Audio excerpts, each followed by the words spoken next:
How should you start meeting other developers? Well, ideally in person. So you'll go to websites like meetup.com or even find Facebook groups or even use igda.org to find meetups near you or even somewhat near you that you can travel to. And you start attending those as often as humanly possible so that you kind of become a fixture, and then people start to know you, like you, and trust you. Now you'll see that this is a through line in basically all of my videos because frankly there's no magic bullet. People will email me all the time begging for some way that they can find jobs without ever leaving their house. And they'll say things like, I can never travel. I live 20 minutes away from my nearest meetup. That's too far. And I'll email back like, why not? And their answer will always be, well,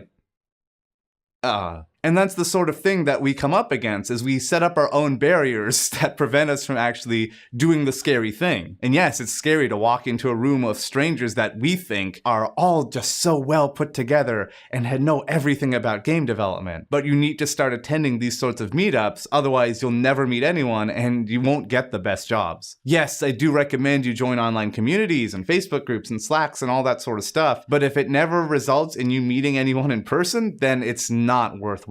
Or at least it's not worthwhile to getting you the career that you probably really, really want. So if you enjoyed that game audio FAQ, please make sure to subscribe and click the little bell so you get notified, literally what every other YouTuber on the planet tells you to do. And also sign up for my newsletter where I give you access to 2 free courses that'll teach you how to work, negotiate, network, and get paid in the game industry.